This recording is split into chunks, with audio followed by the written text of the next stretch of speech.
Seterusnya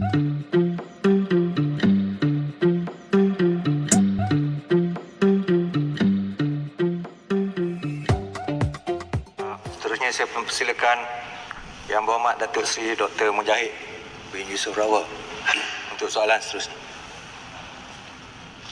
Tuan Speaker, nak hidup pandai lompat, kalau lambat nanti tak dapat.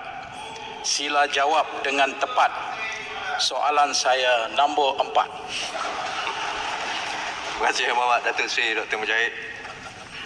Silakan Yang Berhormat Kepala Menteri. Bismillahirrahmanirrahim. Terima kasih Datuk Seri Speaker. Jawapan untuk Kekanda Mujahid, Kekanda Paribunta. Saya tak bersedia dengan pantun tapi sedia dengan jawapan.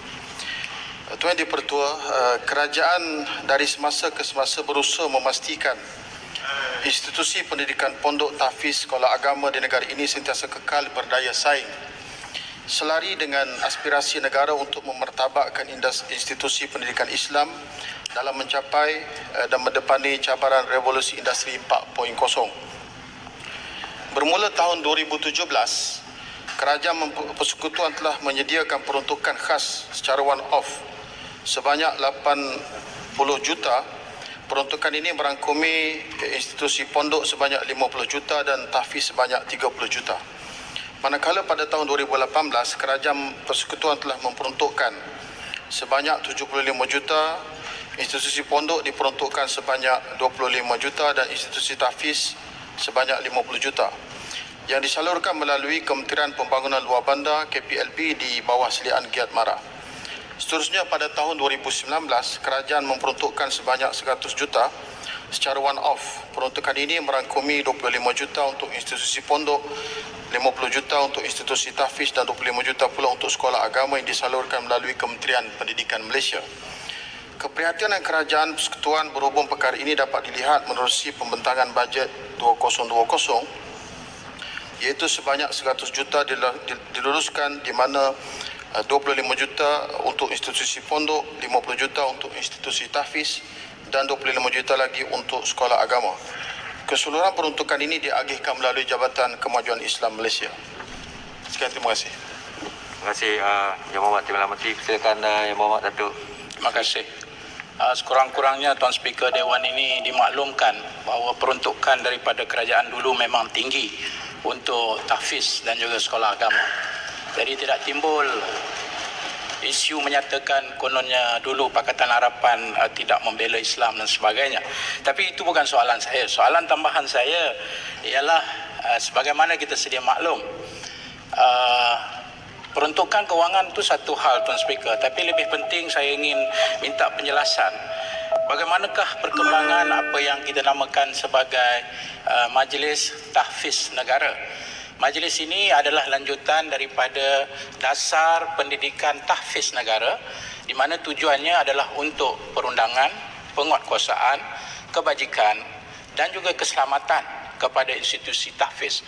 Malah semasa kita diberi amanah untuk menjaganya, kita bekerjasama dengan Kementerian Kebajikan, Keluarga dan Sosial untuk memastikan isu tahfiz yang sentiasa menjadi bahan fitnah dan menjadi isu di dalam masyarakat ditangani dalam bentuk satu majlis tahfiz negara yang kalaulah dilihat dari sudut timeline dia, sepatutnya pada Mac 2020 kami telah pun melancarkan Majlis Tahfiz Negara itu. Mohon apakah perkembangan terkini Majlis Tahfiz Negara. Sekian, terima kasih Tuan Speaker. Terima kasih Yang Berhormat. Silakan Yang Berhormat Kepala Menteri. Terima kasih kepada Kekanda Paribunta.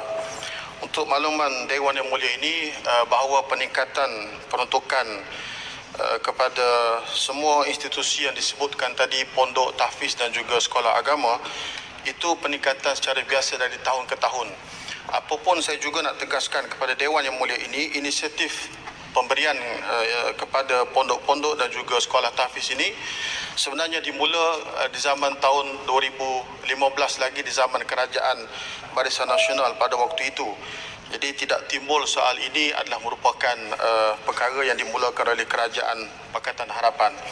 Berkaitan dengan soalan daripada Yang Berhormat, berkaitan dengan Majlis Tahfiz Negara yang telah pun diluluskan penubuhannya pada September 2019, sedang giat membangunkan standard dan prosedur SOP bagi menggerakkan fungsi MTN, iaitu terma rujukan MTN, standard dan SOP pengiktirafan hufaz, standard dan SOP penarafan institusi tahfiz peringkat rendah dan tinggi. Dalam erti kata lain, menerusi MTN kerajaan bukan sahaja dapat menjamin tahap keselamatan institusi tahfiz, tetapi juga menektaraf aspek persijilan penarafan institusi tahfiz, dan pihak kerajaan akan terus komited untuk memperkasakan institusi tahfiz ini dan membentuk hufaz sebagai pelapis generasi masa depan negara. Berkaitan dengan bila pelancaran akan dibuat, yang itu kita akan umumkan dalam masa yang terdekat ini, Yang Berhormat. Sekian, terima kasih.